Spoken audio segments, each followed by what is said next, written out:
الحمد لله نحمده ونستعينه ونستغفره ونؤمن به ونتوكل عليه ونعوذ بالله من شرور أنفسنا ومن سيئات أعمالنا من يهده الله فلا مضل له ومن يضلله فلا هادي له ونشهد أن لا إله إلا الله وحده لا شريك له ونشهد أن سيدنا وحبيبنا ومولانا محمدا عبده ورسوله صلى الله تبارك وتعالى عليه وعلى آله وأصحابه وبارك وسلم تسليما كثيرا كثيرا أما بعد فأعوذ بالله من الشيطان الرجيم بسم الله الرحمن الرحيم سيقول السفهاء من الناس ما ولاهم عن قبلتهم التي كانوا عليها قل لله المشرق والمغرب يهدي من يشاء إلى صراط مستقيم وقال تعالى في مقام آخر سبحان الذي أسرى بعبده ليلا من المسجد الحرام إلى المسجد الأقصى الذي باركنا حوله لنريه من آياتنا إنه هو السميع البصير وقال رسول الله صلى الله عليه وسلم لا تشد الرحال إلا إلى 3 مساجد مسجد الحرام والمسجد الأقصى ومسجدي هذا أو كما قال عليه الصلاة والسلام آمنت بالله صدق الله مولانا العظيم وصدق رسوله النبي الكريم ونحن على ذلك من الشاهدين والشاكرين والحمد لله رب العالمين. بزرگان محترم اور میرے عزیز ساتھیوں،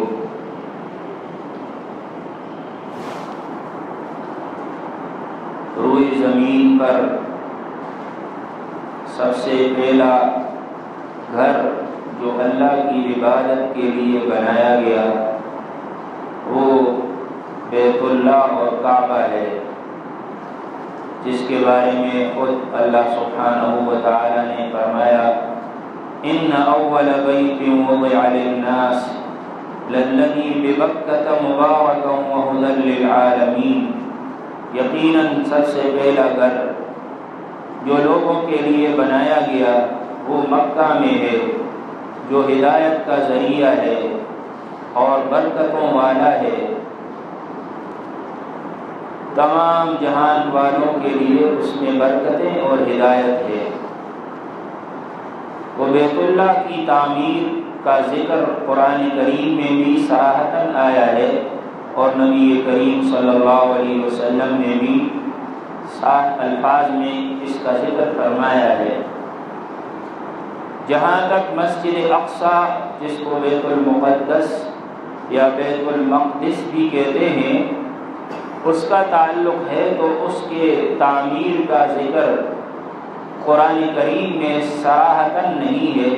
اشارتاً موجود ہے، البتہ احادیث میں اس کا ذکر آیا ہے۔ جس طرح ہم اپنے بچوں کو ایمان قرآن اور نبی پاک صلی اللہ علیہ وسلم کے فرمان کی تعلیم دیتے ہیں، اپنے بچوں کو یہ بھی سکھانا ہماری ذمہ داری ہے کہ مسجد اقصیٰ کی حقیقت کیا ہے اور اس کی فضیلت کیا ہے، اس کا مقام اور مرتبہ کیا ہے۔ آج ہمارے چھوٹے چھوٹے بچے موبائل کے اندر ہر وقت مصروف رہتے ہیں، گیم کھیلتے رہتے ہیں، مختلف کارٹونز کے اندر ہمارے بچوں کو ہمارے دشمنوں نے مشغول کر دیا ہے، جس کی وجہ سے آج ہمارے بچوں کو یہ پتہ نہیں ہوتا کہ ہمارے نبی پاک صلی اللہ علیہ وسلم کا کیا مقام ہے، صحابہ کرام کا کیا مقام ہے، مسجد حرام کی کیا فضیلت ہے، مسجد نبوی کی کیا فضیلت ہے اور مسجد اقصیٰ کا کیا مرتبہ ہے۔ تو یہ ہماری ذمہ داری ہے کہ ہم اپنے بچوں کو بنیادی چیزیں سکھائیں اور خود بھی ہمیں معلوم ہونا چاہیے۔ حدیث میں آتا ہے کہ حضرت ابو ذر غفاری رضی اللہ تعالیٰ عنہ کی روایت ہے کہ حضور صلی اللہ علیہ وسلم نے فرمایا، سب سے پہلے حضرت آدم علیہ السلام نے اس روئے زمین پر بیت اللہ تعمیر فرمایا، اور اس کے 40 سال کے بعد حضرت آدم علیہ السلام نے مسجد اقصیٰ تعمیر فرمائی۔ چنانچہ اس روایت کے مطابق سب سے پہلی تعمیر جس طرح بیت اللہ کی حضرت آدم علیہ السلام نے کی ہے، اسی طرح مسجد اقصیٰ کی بھی پہلی تعمیر حضرت آدم علیہ السلام نے فرمائی ہے، اور یہ بیت اللہ کی تعمیر سے 40 سال کے بعد ہوئی ہے۔ اس کے بعد حضرت سلیمان علیہ السلام نے مسجد اقصیٰ کی دوبارہ تعمیر فرمائی ہے۔ اس لیے حضرت عمر بن عاص کی روایت میں آتا ہے کہ مسجد اقصیٰ کی تعمیر حضرت سلیمان علیہ السلام کے ہاتھوں سے ہوئی ہے، لیکن دونوں روایتوں کو ملا کر دیکھا جائے تو تطبیق یہی ہے کہ پہلی تعمیر جس طرح بیت اللہ کی آدم علیہ السلام نے فرمائی اور دوسری تعمیر حضرت ابراہیم علیہ السلام نے فرمائی، تو مسجد اقصیٰ کی پہلی تعمیر بھی حضرت آدم علیہ السلام کے ہاتھ سے کی گئی اور دوسری تعمیر حضرت سلیمان علیہ السلام کے ہاتھ سے فرمائی گئی۔ ایک روایت جو تفسیر قرطبی میں موجود ہے، اس میں یہ آیا ہے کہ حضرت حذیفہ رضی اللہ تعالیٰ عنہ جو فتن کی احادیث کے سب سے بڑے راوی ہیں، انہوں نے حضور صلی اللہ علیہ وسلم سے دریافت کیا کہ یا رسول اللہ، یہ مسجد اقصیٰ تو بڑی عظیم القدر مسجد ہے، تو حضور صلی اللہ علیہ وسلم نے فرمایا کہ ہاں، مسجد اقصیٰ ایک ایسی عظیم، اللہ تعالیٰ نے ایک ایسا عظیم گھر بنایا ہے کہ جس کو خاص امتیازی شان حاصل ہے، اور اس کو اللہ کے پیغمبر حضرت سلیمان علیہ السلام نے تعمیر فرمایا، اور حضرت سلیمان علیہ السلام نے جب اس کو تعمیر فرمایا تو اللہ سبحانہ و تعالیٰ نے جنات کو ان کے تابع بنا دیا۔ جنات نے ان کے لیے پوری زمین سے سونا، چاندی، ہیرے، جواہرات، یاقوت اور زمرد، اس طرح قیمتی چیزیں لا کر اکٹھی کی، اور جو ہے مسجد اقصیٰ کی تعمیر بڑی عالیشان طریقے سے کرائی گئی۔ تو حضرت حذیفہ فرماتے ہیں کہ میں نے پوچھا یا رسول اللہ، جب مسجد اقصیٰ میں اتنی قیمتی چیزیں تھی، سونا، ہیرے، جواہرات اور یاقوت اور زمرد، تو اب تو وہ اس میں موجود نہیں ہے، وہ یہاں سے کہاں چلے گئے؟ تو حضور صلی اللہ علیہ وسلم نے ارشاد فرمایا کہ جب بنی اسرائیل نے اللہ کے حکموں کی نافرمانی شروع کر دی اور اللہ کے حکموں کے ساتھ بغاوت شروع کر دی، تو اللہ سبحانہ و تعالیٰ نے ان کے اوپر ایک مجوسی بادشاہ بخت نصر کو مسلط کر دیا، اور اس نے مسجد اقصیٰ اور فلسطین کے اندر حملہ آور ہو کر بہت زیادہ خون ریزی کی، مردوں کو قتل کیا، عورتوں اور بچوں کو قیدی بنا دیا، اور مسجد اقصیٰ میں جتنی قیمتی چیزیں تھیں وہ ساری چیزیں اٹھا کر جو ہے وہ اپنے شہر بابل، جو عراق کا ایک شہر ہے بابل، وہاں لے گیا، اور پھر اس نے بنی اسرائیل کو 200 سال تک اپنا غلام بنائے رکھا، اور یہ جو بخت نصر کی حکومت تھی وہ 700 سال تک رہی۔ اس کے بعد پھر اللہ تعالیٰ نے ایران کے اور فارس کے ایک بادشاہ کو اس پر مسلط کیا اور اس نے بخت نصر کو شکست دی اور بنی اسرائیل کو آزاد کیا۔ تو بنی اسرائیل کے جتنے وہ ہیرے جواہرات اور موتی وغیرہ تھے جو مسجد اقصیٰ میں لگے ہوئے تھے، وہ اس نے واپس مسجد اقصیٰ کے اندر منتقل کر دیے۔ لیکن اس کے بعد بنی اسرائیل جو حضرت موسیٰ علیہ السلام کی شریعت پر تھے، اس کے بعد حضرت عیسیٰ علیہ السلام کا دور آیا۔ حضرت عیسیٰ علیہ السلام کو یہودیوں نے قتل کرنے کا ارادہ کیا، اللہ سبحانہ و تعالیٰ نے ان کو آسمانوں پر اٹھا لیا، اور حضرت عیسیٰ علیہ السلام کے رفع کے بعد تقریباً 40 سال کے بعد دوبارہ جب بنی اسرائیل نافرمانی اور بغاوت اور سرکشی کے اندر عروج پر پہنچے، تو ان کے اوپر اللہ سبحانہ و تعالیٰ نے اس وقت کے روم کا بادشاہ جو نہ عیسائی تھا نہ یہودی تھا، محض داری کافر تھا، اس کو مسلط کر دیا، اور اس نے پھر خوب خون ریزی کی، مسجد اقصیٰ کو منہدم کیا، وہاں سے جتنی چیزیں تھیں وہ ساری اٹھا کر اپنے ملک لے گیا۔ تو فرمایا کہ ابھی تک وہ وہاں پڑی ہوئی ہیں۔ حضور صلی اللہ علیہ وسلم نے اس روایت میں جو تفاسیر میں موجود ہے اس کی حقیقت بیان فرمائی۔ قرآن کریم میں بھی اللہ سبحانہ و تعالیٰ نے اس کو ذکر فرمایا ہے۔ چنانچہ سورہ بنی اسرائیل جو 15 پارے کی پہلی سورت ہے، اس میں اللہ تعالیٰ نے فرمایا وَقَضَيْنَا إِلَىٰ بَنِي إِسْرَائِيلَ فِي الْكِتَابِ لَتُفْسِدُنَّ فِي الْأَرْضِ مَرَّتَيْنِ، ہم نے بنی اسرائیل کو حکم دیا فی الکتاب، کتاب میں یعنی تورات میں، لَتُفْسِدُنَّ فِي الْأَرْضِ مَرَّتَيْنِ کہ تم زمین میں 2 مرتبہ فساد پھیلاؤ گے، وَلَتَعْلُنَّ عُلُوًّا كَبِيرًا اور تم زمین میں بہت بڑی سرکشی کرو گے۔ چنانچہ پہلی سرکشی اور پہلی مرتبہ جو ان کا فساد تھا وہ حضرت سلیمان علیہ السلام کی تعمیر کے تقریباً 415 سال بعد ہوا، کہ جب بنی اسرائیل نے بت پرستی شروع کی اور حضرت موسیٰ علیہ السلام کی کتاب تورات سے انہوں نے بغاوت اختیار کی، تو فرمایا اللہ تعالیٰ نے فَإِذَا جَاءَ وَعْدُ أُولَاهُمَا، جب پہلا وعدہ جو ان سے اللہ نے کیا تھا وہ جب آ گیا، بَعَثْنَا عَلَيْكُمْ عِبَادًا لَنَا أُولِي بَأْسٍ شَدِيدٍ، تو ہم نے تمہارے اوپر ایسے اپنے بندوں کو بھیجا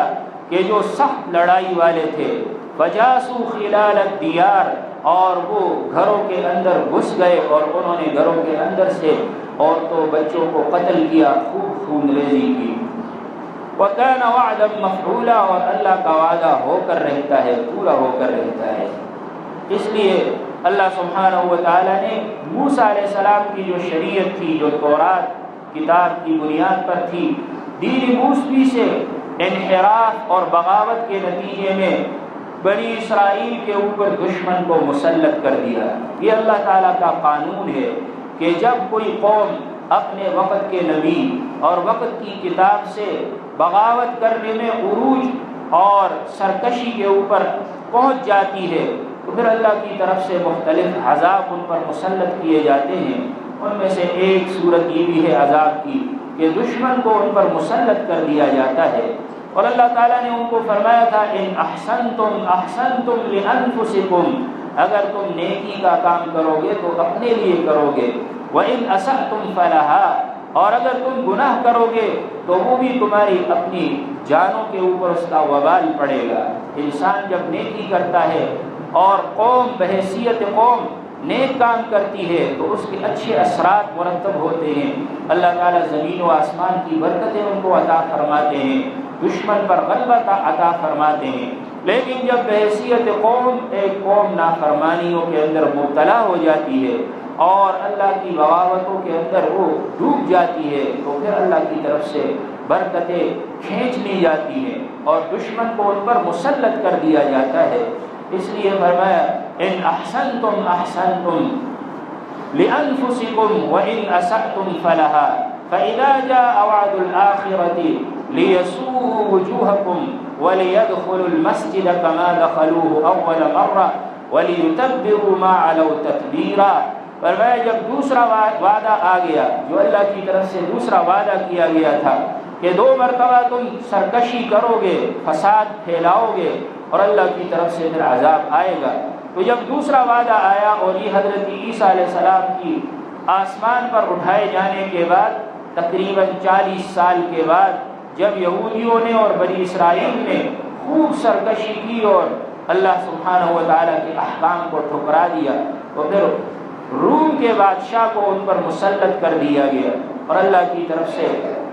مسلط کر کے اس نے جو ہے وہ سارے بیت المقدس کو ایسے تباہ کر دیا کہ اس نے آگ جلا دی اور اس کو ملیا میٹ کر دیا۔ تو فرمایا لیسوءوا وجوہکم، وہ دوسرا وعدہ جب آئے گا تو تمہارے چہروں کو غمگین کر دے گا، وَلِيَدْخُلُوا الْمَسْجِدَ كَمَا دَخَلُوهُ أَوَّلَ مَرَّةٍ،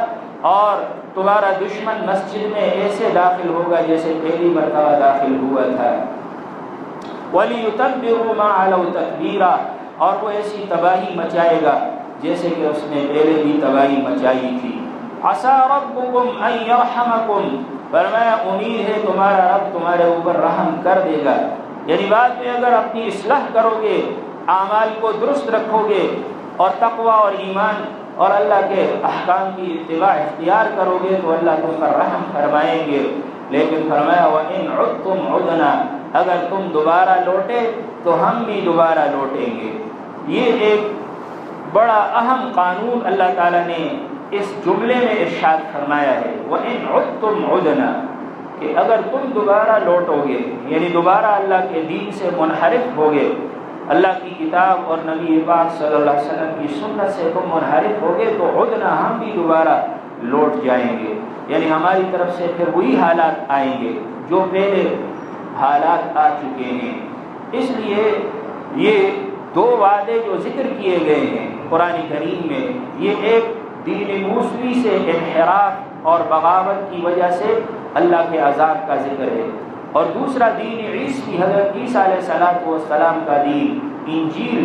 سے جن لوگوں نے انحراف کیا اس کا ذکر ہے کہ اس کی وجہ سے اللہ سبحانہ و تعالیٰ نے پھر بیت المقدس کے اندر دشمن کو مسلط کر دیا تھا۔ تو اس میں علماء فرماتے ہیں ایک قانون بتا دیا اللہ نے اور فرما دیا کہ قیامت تک یہ قانون ہے کہ وَإِنْ عُدْتُمْ عُدْنَا، اگر تم دوبارہ اسی حالت کی طرف اور سرکشی بغاوت کی طرف لوٹو گے تو ہم بھی لوٹیں گے، پھر ہماری طرف سے بھی وہی حالات آئیں گے۔ اس میں تنبیہ ہے اس امت کے لیے، کیونکہ تیسری بڑی امت یہ محمد رسول اللہ صلی اللہ علیہ وسلم کی امت ہے جو سب سے بڑی امت خیر الامم ہے۔ اس کو تنبیہ کی گئی کہ اللہ تعالیٰ بیت المقدس کی رکھوالی اور اس کی ولایت تمہیں دیں گے، لیکن اگر تم بھی بغاوت اور سرکشی کرو گے تو پھر یہ ہے کہ اللہ کے حکموں کو ٹھکرانے کی وجہ سے دشمن مسلط کر دیا جائے گا۔ اس لیے علماء کرام فرماتے ہیں کہ یہ 2 بڑے بڑے قبلے ہیں، ایک ہے مسجد حرام، دوسرا ہے مسجد اقصی۔ دونوں کے بارے میں اللہ تعالیٰ کی عادت مختلف ہے۔ مسجد حرام کے بارے میں تو اللہ سبحانہ و تعالیٰ کی عادت یہ ہے کہ اس کی رکھوالی اور اس کی حفاظت کا ذمہ اللہ نے خود لیا ہے، اس پر کوئی دشمن مسلط نہیں ہو سکتا۔ چنانچہ اصحاب فیل کا واقعہ اس کی بڑی شہادت اور دلیل ہے کہ جب ایک نصرانی بادشاہ نے جو ہاتھیوں والا تھا بیت اللہ کو منہدم کرنے کے لیے لشکر کشی کی، اللہ سبحانہ و تعالیٰ نے ابابیلوں کے ذریعے اس کے سارے لشکر کو نیست و نابود فرما دیا۔ لیکن جو مسجد اقصی ہے اس کے بارے میں اللہ سبحانہ و تعالیٰ کا قانون اور عادت مختلف ہے۔ اس کے بارے میں قانون یہ ہے کہ جب وقت کے نبی اور وقت کی کتاب سے اگر کوئی قوم انحراف کرے گی تو پھر ان پر دشمن مسلط کیا جاتا ہے اور پھر وہ مسجد اقصی کے اندر داخل ہو کر تباہی مچاتا ہے اور اس کو منحرف کرتا ہے۔ اور اگر کوئی قوم اپنے وقت کے نبی کی شریعت کے مطابق عمل کرتی ہے اور اپنی زندگی اس کے مطابق قائم کرتی ہے، تقوی اور ایمان کو اپنے ہاتھوں سے مضبوطی سے تھام لیتی ہے، تو پھر اللہ سبحانہ و تعالیٰ اس مسجد کے اندر بہاریں دکھاتے ہیں۔ تو آج آپ دیکھ رہے ہیں کہ پہلے تو مسجد اقصی جو ہے اس کے بارے میں ایک یہ بات بھی جاننا ضروری ہے کہ حضرت آدم علیہ السلام نے جب بیت اللہ تعمیر فرمایا تھا تو انبیاء کرام کا قبلہ بیت اللہ تھا، اور حضرت آدم علیہ السلام سے لے کر حضرت نوح علیہ السلام تک بیت اللہ قبلہ تھا۔ حضرت نوح علیہ السلام کے زمانے میں طوفان آیا، طوفان کی وجہ سے بیت اللہ کی عمارت بھی گر گئی۔ اس کے بعد پھر حضرت ابراہیم علیہ السلام نے بیت اللہ تعمیر فرمایا۔ تو آپ نے جب بیت اللہ تعمیر فرمائی، اس کے بعد حضرت ابراہیم علیہ السلام کے دین میں قبلہ جو تھا وہ بیت اللہ تھا، اور حضرت اسماعیل علیہ السلام کے دین میں بھی، حضرت اسحاق علیہ السلام کے دین میں بھی، پھر حضرت یعقوب علیہ السلام فلسطین میں رہتے تھے، اور ان کے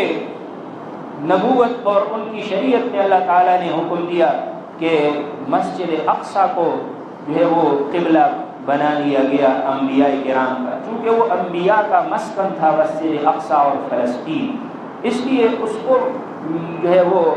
قبلہ بنا دیا گیا۔ مسجد اقصیٰ یہ وہ مسجد ہے کہ جس کے اندر انبیاء کرام نے کثرت سے عبادت فرمائی ہے، اور بعض روایت میں آتا ہے کہ وہاں کوئی جگہ ایسی نہیں جہاں کسی نبی نے سجدہ نہ کیا ہو۔ اور مسجد اقصیٰ کے اندر ایک چٹان ہے جس کو صخرہ بیت المقدس کہتے ہیں، وہ چٹان اس کے بارے میں آیا ہے کہ وہ جنت سے منتقل کی گئی ہے، اور صخرۃ المسجد الاقصیٰ ہوا صخرۃ من الجنہ، فرمایا کہ یہ جنت کا ایک چٹان ہے جو وہاں سے منتقل کر کے مسجد اقصیٰ میں لایا گیا ہے۔ یہ بڑا مبارک چٹان ہے، اور اس چٹان کی طرف رخ کر کے نماز پڑھی جاتی تھی، عبادت ادا کی جاتی تھی۔ حضور صلی اللہ علیہ وسلم جب اللہ تعالیٰ نے آپ کو نبوت کی دولت عطا فرمائی تو شروع میں مکہ مکرمہ میں 13 سال آپ صلی اللہ علیہ وسلم نے بیت اللہ کی طرف رخ کر کے نماز پڑھی۔ جب سے نماز فرض ہوئی معراج کے واقعے سے، آپ صلی اللہ علیہ وسلم مسجد حرام اور خانہ کعبہ کی طرف رخ کر کے نماز پڑھتے تھے، لیکن جب آپ کو ہجرت کا حکم ہوا اور آپ مدینہ طیبہ تشریف لائے تو مدینہ طیبہ تشریف لانے کے بعد 16 یا 17 مہینے تک آپ کو حکم ہوا کہ آپ مسجد اقصیٰ کی طرف رخ کر کے نماز پڑھیں۔ چنانچہ مسجد نبوی میں اب بھی وہ نشانات موجود ہیں، اور مسجد قبلتین جو مدینہ کی مسجد ہے وہاں بھی نشانات موجود ہیں کہ آپ صلی اللہ علیہ وسلم نے جو ہے مسجد اقصیٰ کی طرف رخ کر کے نماز پڑھی۔ اس کے بعد پھر اللہ سبحانہ و تعالیٰ کا حکم نازل ہوا کہ آپ فَوَلِّ وَجْهَكَ شَطْرَ الْمَسْجِدِ الْحَرَامِ، مسجد حرام کی طرف آپ اپنا رخ پھیر دیں۔ تو قرآن کریم میں اس کا تفصیل سے ذکر موجود ہے، اور حضور صلی اللہ علیہ وسلم کو اللہ کی طرف سے حکم تھا کہ آپ مسجد اقصیٰ کی طرف رخ کر کے نماز پڑھیں، لیکن آپ صلی اللہ علیہ وسلم طبعی طور پر یہ پسند کرتے تھے کہ میرے جد امجد حضرت ابراہیم علیہ السلام نے جو گھر بنایا ہے، اگر اللہ حکم فرمائے میں اس کی طرف رخ کروں تو وہ آپ کو زیادہ پسند تھا، اس لیے آپ نماز کے دوران اکثر اوپر دیکھتے تھے قَدْ نَرَى تَقَلُّبَ وَجْهِكَ فِي السَّمَاءِ فَلَنُوَلِّيَنَّكَ قِبْلَةً تَرْضَاهَا، اللہ نے فرمایا ہم دیکھ رہے ہیں کہ آپ آسمان کی طرف رخ کرتے ہیں نماز کے دوران، تو فرمایا اللہ نے فَوَلِّ وَجْهَكَ فَلَنُوَلِّ وَجْهَكَ قِبْلَةً تَرْضَاهَا، ہم آپ کے رخ کو اسی قبلے کی طرف پھیر دیں گے کہ جو آپ کو پسند ہے۔ فَوَلِّ وَجْهَكَ شَطْرَ الْمَسْجِدِ الْحَرَامِ، لہذا آپ اپنا چہرہ مسجد حرام کی طرف پھیر دیں۔ چنانچہ آپ صلی اللہ علیہ وسلم نے پھر اس وقت سے مسجد حرام کی طرف رخ فرما دیا۔ تو اس لیے ہمارا جو پہلا قبلہ ہے وہ اصل میں بیت اللہ تھا، اس کے بعد پھر کچھ عرصے کے لیے مسجد اقصیٰ کو قبلہ بنایا گیا، پھر بیت اللہ قبلہ ہے ہمارا۔ لیکن مسجد اقصیٰ بھی ایک بہت عظیم الشان مسجد ہے، اور اس مسجد کی تولیت کا حق انہی کو حاصل ہے کہ جو اللہ سبحانہ و تعالیٰ کی برحق کتاب اور وقت کے نبی کی صحیح اتباع کرنے والے ہوں۔ اس لیے مسجد اقصیٰ مسجد ہے، کوئی کنیسہ نہیں ہے، کوئی چرچ نہیں ہے، کوئی گرجا نہیں ہے، بلکہ وہ ایک مسجد ہے۔ قرآن میں خود اللہ نے فرمایا سبحان الذی اسریٰ بعبدہ لیلا من المسجد الحرام الی المسجد الاقصیٰ، پاک ہے وہ رب کہ جس نے اپنے بندے کو راتوں رات مسجد حرام سے مسجد اقصیٰ تک پہنچا دیا۔ معراج کے موقع پر اور اسراء کے موقع پر اللہ تعالیٰ نے مسجد اقصیٰ میں آپ صلی اللہ علیہ وسلم کو پہلے وہاں لے جانے کا حکم دیا، اس کے بعد پھر اسی مسجد اقصیٰ کے اندر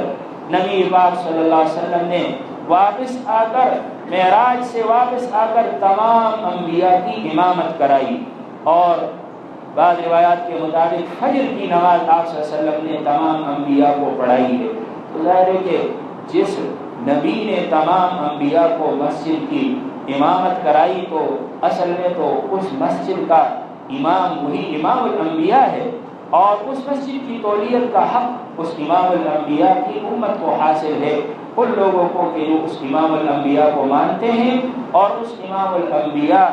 محمد رسول اللہ صلی اللہ علیہ وسلم کی شریعت پر عمل کرتے، اس کے مطابق عبادت ادا کرتے ہیں۔ مساجد تو اللہ کے گھر ہیں، وَأَنَّ الْمَسَاجِدَ لِلَّهِ فَلَا تَدْعُوا مَعَ اللَّهِ أَحَدًا، یہ مساجد اللہ کے لیے ہیں، اللہ کے ساتھ کسی اور کو شریک کر کے اس میں نہ پکارا جائے، وہ اللہ ہی کی عبادت اس میں اسی طریقے پر کی جائے گی کہ جس طریقے پر اللہ سبحانہ و تعالی نے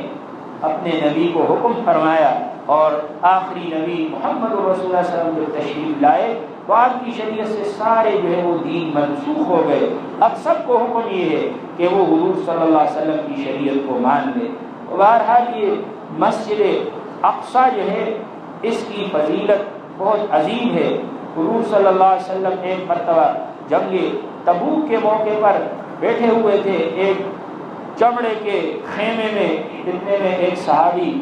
تشریف لائے اور انہوں نے آپ صلی اللہ علیہ وسلم کے پاس آ کر تشریف فرما ہوئے تو حضور صلی اللہ علیہ وسلم نے فرمایا کہ قیامت سے پہلے 6 نشانیوں کو یاد رکھو، ان میں سے پہلی نشانی فرمایا میرا وصال، حضور صلی اللہ علیہ وسلم کا دنیا سے پردہ فرمانا۔ دوسری نشانی فرمایا کہ بیت المقدس کی فتح، چنانچہ بیت المقدس حضرت عمر رضی اللہ تعالیٰ عنہ کے زمانے میں فتح کر دیا گیا۔ حضور صلی اللہ علیہ وسلم نے بیت المقدس کی فتح کا خود جو ہے وہ بشارت سنائی، اور بیت المقدس کی فتح کا واقعہ بھی بڑا عجیب ہے، مختصراً عرض کرتا ہوں، ٹائم تو کم ہے، کہ جب حضرت عمر رضی اللہ تعالیٰ عنہ کی خلافت کے زمانے میں حضرت خالد بن ولید رضی اللہ تعالیٰ عنہ لشکر کے امیر تھے، حضرت ابو عبیدہ بن جراح رضی اللہ تعالیٰ عنہ ان کے ماتحت تھے، انہوں نے جنگ یرموک کی فتح اور اسی طرح اجنادین کی فتح حاصل کی، تو اس کے بعد ان کا رخ فلسطین کی طرف ہوا جو انبیاء کی زمین ہے، جس کے بارے میں اللہ نے فرمایا الذی بارکنا حولہ، کہ جس کے ارد گرد ہم نے برکت رکھی ہے۔ تو وہاں جا کر انہوں نے ایلیا جو بیت المقدس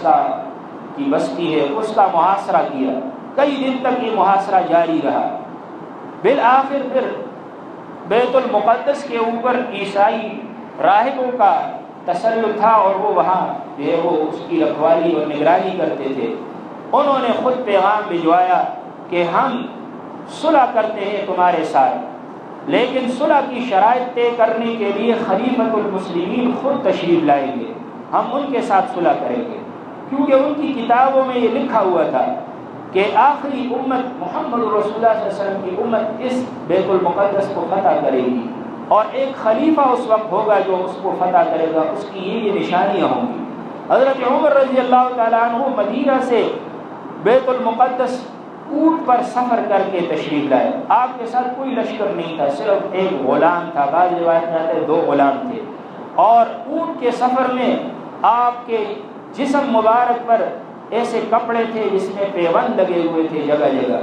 اور سفر کے دوران باری مقرر تھی، 1 میل آپ اونٹ پر سوار ہوتے تھے، 1 میل غلام سوار ہوتا تھا۔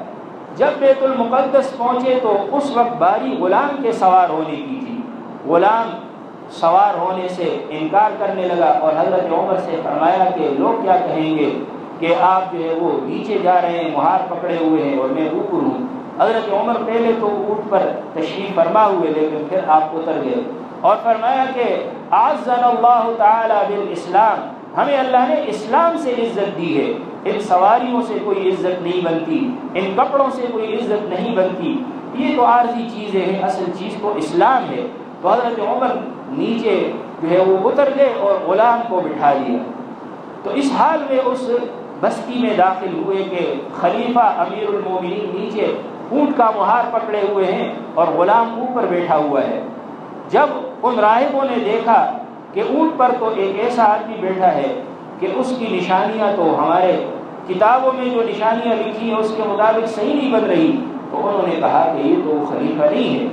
پھر کسی نے بتایا کہ اصل میں خلیفہ تو وہ ہے جو نیچے اونٹ کی مہار پکڑ کر آ رہے ہیں۔ تو حضرت عمر رضی اللہ کتنے عظیم لوگ تھے۔ حضرت عمر رضی اللہ تعالیٰ عنہ کی چہرے کو جب انہوں نے دیکھا تو پھر ان کی دل نے گواہی دی کہ یہی ہے وہ خلیفہ کہ جن کے بارے میں ہماری کتابوں میں لکھا ہے۔ چنانچہ حضرت عمر رضی اللہ تعالیٰ عنہ کی جھولی میں انہوں نے بیت المقدس کی چابیاں رکھ دی، اور حضرت عمر رضی اللہ تعالیٰ عنہ نے ان کے ساتھ صلح کی شرائط طے کی، اور صلح کی شرائط میں یہ طے ہوا کہ جتنے بھی یہاں عیسائی ہیں یا یہودی ہیں ان کے جان مال عزت آبرو کی حفاظت کی جائے گی، اور ان پر جزیہ مقرر کیا گیا، اور یہ بھی طے کیا گیا کہ ان کو دین میں اور مذہبی معاملات میں ان پر کوئی جبر نہیں کیا جائے گا، ان کی مرضی ہے جو مذہب اختیار کرنا چاہیں، ان کی صلیبوں اور ان کے چرچ اور عبادت گاہوں کو نہیں چھیڑا جائے گا، اور جب تک وہ جزیہ ادا کریں گے اس وقت تک ان کے جان مال عزت آبرو بچوں کی حفاظت مسلمانوں کے خلیفے کے ذمہ ہے۔ تو یہ ہے اسلام کہ جب فاتحانہ انداز میں آتا ہے تو وہاں کوئی خون ریزی یا ظلم و ستم نہیں کرتا۔ اور آج آپ دیکھیں کہ بیت المقدس میں یہودی داخل ہیں، وہ گولیاں برسا رہے ہیں، نہتے مسلمان جن کے ہاتھوں میں کچھ بھی نہیں ہے نماز پڑھنے کے لیے آنے والوں پر گولیاں چلا رہے ہیں۔ تو اس لیے حق اور باطل کے درمیان یہی پہچان ہوتی ہے کہ جب حق کی فتح ہوتی ہے تو حق کسی پر ظلم نہیں کرتا، اور اسلام نے ہمیں یہی تعلیم دی ہے۔ تو بہرحال یہودیوں نے جو بیت المقدس میں خون ریزی کی ہے، ہم سب پر لازم ہے کہ ہم اس سلسلے میں ہم سے جو کچھ ہو سکے ہم اپنے مسلمان بھائیوں سے تعاون کریں۔ جب ایک علاقے پر کسی کافر کا حملہ ہوتا ہے تو اس علاقے والوں پر اس کی مدافعت اور اس کے ساتھ لڑنا فرض ہو جاتا ہے۔ اگر وہ اس فریضے کو اور اس کام کو کرنے سے عاجز ہوں، ساتھ والے ملک پر فرض ہو جاتا ہے۔ اس طرح پھر ساتھ ساتھ کر کے سارے دائرے جو مسلمانوں کی جو حکومتیں ہیں سب پر فرض ہو جاتا ہے۔ لیکن جہاد کی اور ان کے ساتھ تعاون کی مختلف صورتیں ہیں۔ اب ہمارے لیے تقریباً ناممکن ہے کہ ہم وہاں جا کر قتال کر سکیں، لیکن کم از کم ہم یہ کر سکتے ہیں، ایک جہاد بالمال بھی ہے، جہاد باللسان بھی ہے، جہاد بالقلم بھی ہے، کہ ہم مالی تعاون ان کے ساتھ کریں اور زبان سے اور قلم سے ان کے حق میں آواز بلند کریں، کیونکہ یہ بھی ہمارے لیے ایک آزمائش ہے۔ کل ہم سے پوچھا جائے گا کہ مسجد اقصیٰ پر جب ظالموں کا حملہ ہوا تو تم نے کیا کیا؟ اگر ہمارے بس میں یہ نہیں ہے کہ ہم وہاں جا کر لڑیں تو کم از کم یہ تو ہمارے بس میں ہے کہ ان کے ساتھ مالی تعاون کریں، ان کے حق میں آواز بلند کریں۔ اللہ تعالی ہم سب کو اس کی توفیق عطا فرمائے۔